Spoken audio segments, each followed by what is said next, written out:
Welcome everyone to Mitten Memory Creations. My name is Gladys and today I am talking about the scrap journal. Used to be called the Happy Album.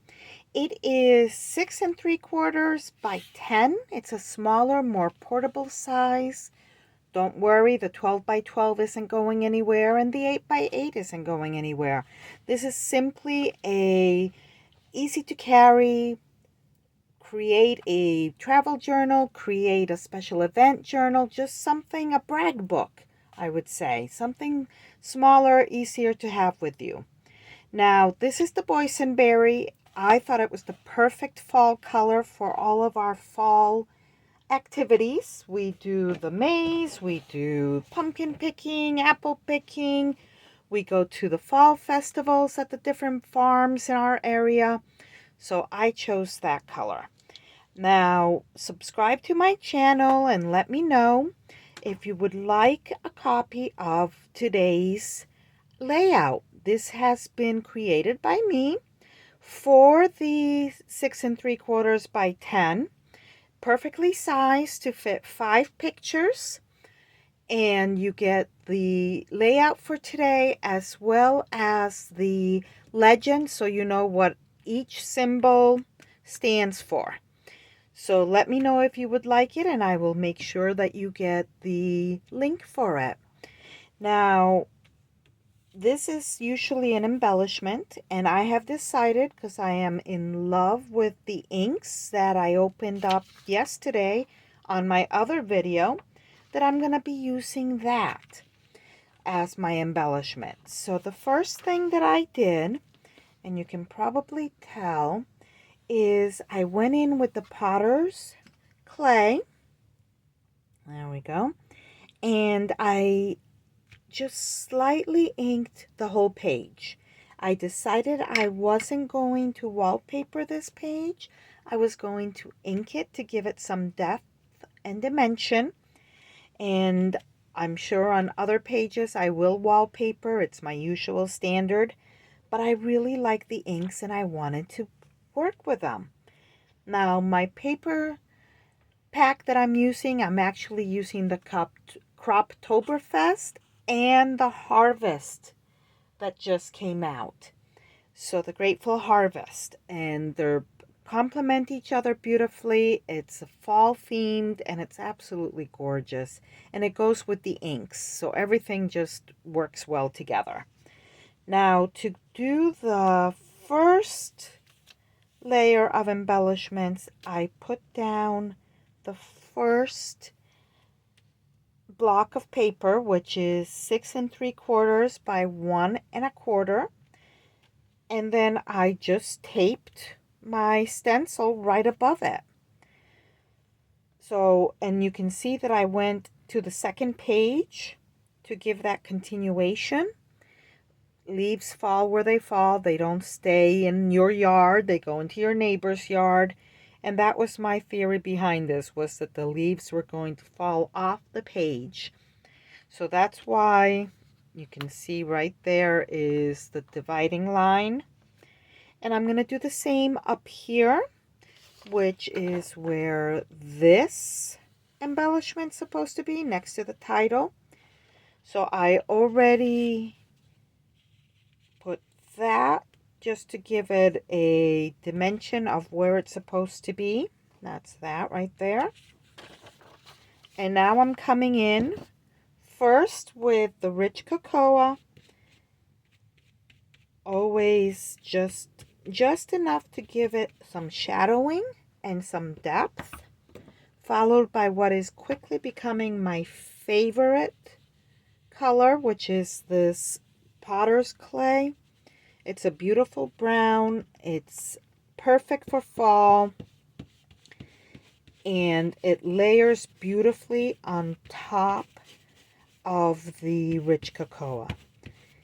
Now, you can either put it on your mat or just right on your brush. I go right on the brush and then wipe some of it off. That's how I was originally taught. I know Noreen suggested it the other way. of putting the ink on the mat and then grabbing the ink from the mat with your brush. There is no right or wrong way in scrapbooking, and that is the beautiful thing about inking as well. Just practice, play, and enjoy. So I'm going to finish with the lilac posies, and I'm going to start off, just wipe some off there. I'm going to start off on the maple leaves. Those of us in the Northeast know that they turn red in the fall. And that's where I'm going first because I really want that rich color to be more vibrant on that. And then I'm going to go over the oak leaves with a lighter hand. I want them to be all three colors, but I don't want the lilac to be the main color. So there we go. So this is the final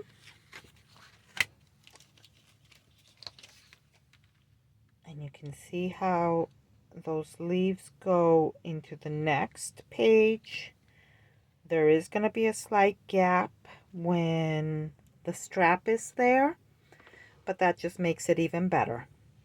Again, there's no right or wrong way to do this.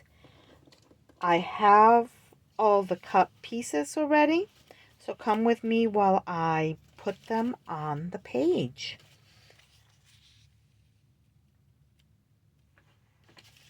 Now I'm not going to glue them down just yet because I do want to make sure everything either fits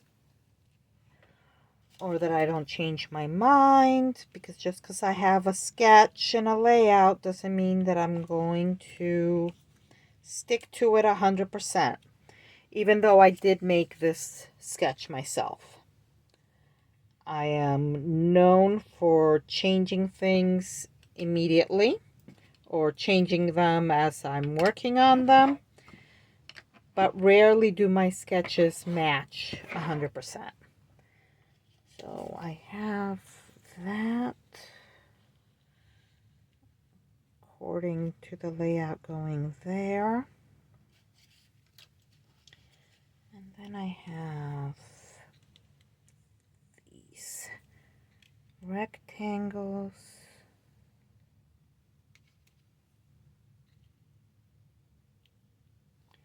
coming in. I put 5 rectangles on each side, and they sort of join right in the middle. Let's see here. This goes down, I like that way, right in the middle. I'm going to pop those. I think popping them would look better. Oh, just one there. That's going there. I'm on to the second page here. Oh no, this is going up.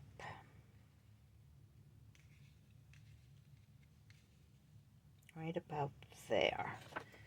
And this one is down here. That's gonna go right there. Oh, you know what that needs?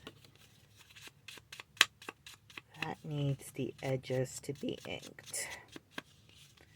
I'm using the rich cocoa, and I'm just taking what's left over on my brush. I'm not even getting more ink, just to give it a little bit more. There we go. And you know what?